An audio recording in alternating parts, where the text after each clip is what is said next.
সবাই পড়া পড়ে আইসিস তো? স্যারে কিন্তু আগের দিন কইছে যার পড়া না হবে তারে কিন্তু একদম মাইরা কারমাঙ্গা বানিয়ে ফেলবে।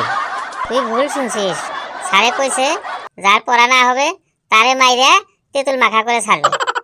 আমার কি হবে রে? কালকে গুড়ি ধরতে গিয়ে আম গাছ থেকে পড়ে গেছিলাম, তাই আমি পড়তে পারি নাই। আমার কোনো চাপ নেই, আমি পড়া করেই এসেছি। দুঃখের সময় হাসির কথা বলিস না রে ফেলু। তুই পড়া করে এসেছিস, এটা তো খুব হাসির কথা হয়ে গেল রে। দেখ স্যার আসুক, তাইলেই প্রমাণ পাবি পড়া করে এসেছি না না করে এসেছি। এই চুপ চুপ, স্যার আসতেছে, সবাই দাঁড়া। বস বস, তোরা সবাই বসে পড়। Good morning sir. পড়াটা ধরি, তারপরেই বুঝতে পারবি মর্নিংটা গুড না ব্যাড। আগের দিন বলেছিলাম যে আজকে তোদেরকে রচনা ধরবো, রচনা পড়ে আসবি। পড়ে এসেছিস তো সবাই? দিদি নাম্বার ওয়ান, দিদি নাম্বার ওয়ান। কি ব্যাপার পেশি, তুই দিদি নাম্বার ওয়ান দিদি নাম্বার ওয়ান বলছিস কেন রে? স্যার, দিদি নাম্বার ওয়ানে রচনারে দেখা যায়। তোকে আজ দিদি নাম্বার ওয়ান ছুটাচ্ছি আমি। স্যার, পেশি মনে হয় বাড়িতে খালি টিভি দেখেই বেড়ায়, মনে হয় একটু পড়াও করে না। তুই পড়া করে এসেছিস তো বাবা ফেলু? হ্যাঁ স্যার, পড়া করেও এসেছি, মুখস্থও করে এসেছি, কোনো চাপ নেই। কোন রচনাটা ধরবো বলতো, কোনটা ভালো করে পড়ে এসেছিস? স্যার, যেখান থেকে পারেন ধরুন, কোনো চাপ নেই, আমি সব রচনায় পড়ে এসেছি। কিন্তু তুই যে বললি আমি শুধু বাঘের রচনাটাই পড়ে এসেছি, এখন যে বললি সব রচনায় হয়েছে। দেখ না, স্যার যা রচনায় ধরুক আমি বাঘের রচনা দিয়ে করে ফেলবো। তোরা কিছু বলছিস? না স্যার, আপনি প্রশ্ন করুন, কোন রচনা বলবো আপনি বলুন। নে তাহলে সুন্দরবন নিয়ে রচনা বলতো। পারবি তো? দেখ না কিভাবে মেকআপটা দেই। স্যার, সুন্দরবন পশ্চিমবঙ্গের দক্ষিণে সমুদ্রের উপকূলে অবস্থিত। প্রচুর সুন্দরী গাছ থাকায় এই বনের নাম হয়েছে সুন্দরবন। এই বনের মধ্যে অনেক প্রজাতির পশু আছে, তার মধ্যে বাঘই হচ্ছে প্রধান। বাঘ হচ্ছে হিংস্র মাংসভোজী প্রাণী।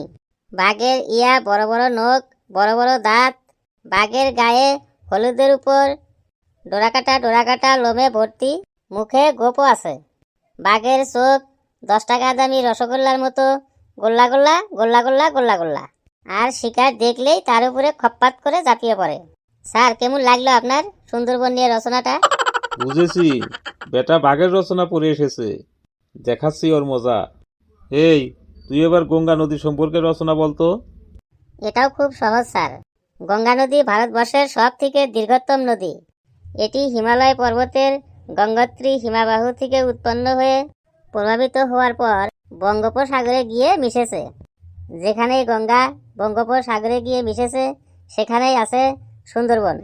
আর এই সুন্দরবনেই থাকে বাঘ। বাঘ একটি হিংস্র মাংসাশী প্রাণী। বাঘের ইয়া বড় বড় নখ, বড় বড় দাঁত। বাঘের গায়ে হলুদের উপর কালো কালো ডোরাকাটা লোমে ভর্তি, মুখে গোপও আছে। বাঘের চোখ দুটো 10 টাকা দামি রসগোল্লার মতো গোল্লা গোল্লা গোল্লা গোল্লা গোল্লা গোল্লা। আর শিকার দেখলেই তার উপর খপ্পাত করে ঝাঁপিয়ে পড়ে। গঙ্গা নদীর রচনাটা কেমন লাগলো স্যার আপনার? এ তো মহা মুশকিল দেখছি, সবেতেই বাঘ নিয়ে আসছে। স্যার, আর কিছু নিয়ে রচনা বলতে হবে, বলুন।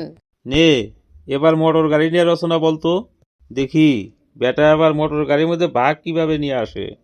কিরে ফেলু, এবার মোটর গাড়িকে কিভাবে বাঘ বানাবি রে? তুই দেখ না, আমি ঠিক পারবো। স্যার, আধুনিক পরিবহন ব্যবস্থা মোটর গাড়ির উপরই নির্ভরশীল। বর্তমান রাস্তাঘাটে যত যানবাহন দেখি সবই মোটর গাড়ি।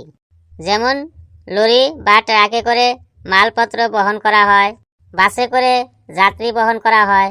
যাদের বেশি টাকা আছে তারা 4 চাক্কা প্রাইভেট গাড়ি কিনে নেয়। আমি রাস্তায় দেখেছি অনেক 4 চাকা প্রাইভেট গাড়ির পিছনে কাছের মধ্যে তুলো কাপড় দিয়ে তৈরি খেলনা বাঘ রাখে। আর বাঘ একটা হিংস্র মাংসাশী প্রাণী। বাঘের ইয়া বড় বড় নখ, বড় বড় দাঁত।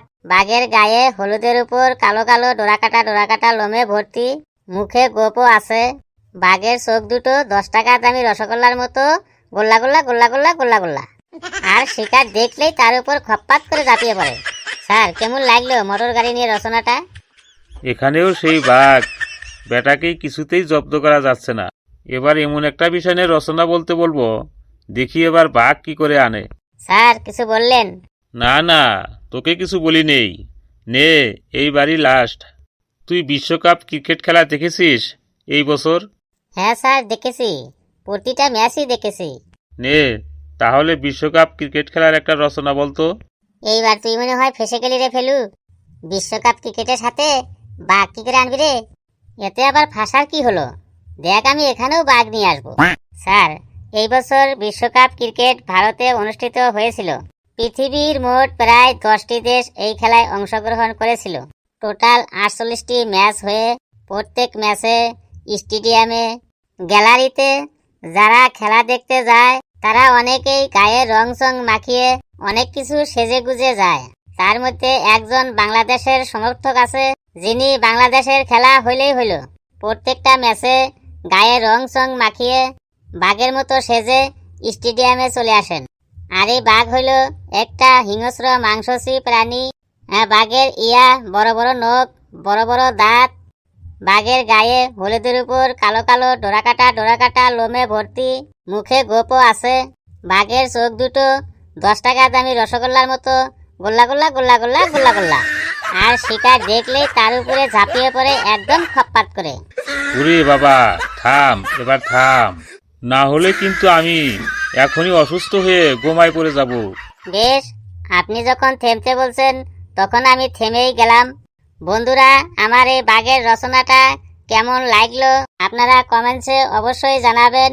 আর ভিডিওটি লাইক করবেন, যত পারেন শেয়ার করবেন। আর আমাদের এই চ্যানেলটা কিন্তু সাবস্ক্রাইব করে আমাদের সাথেই থাকবেন এবং এইরকমই ভালো ভালো মজার ভিডিওগুলি দেখতে থাকবেন। সকলে প্রাণ ভরে হাসুন আর সুস্থ থাকুন। খুব খুব ভালো থাকবেন সকলে। সামনেই আবার দেখা হচ্ছে আপনাদের সাথে।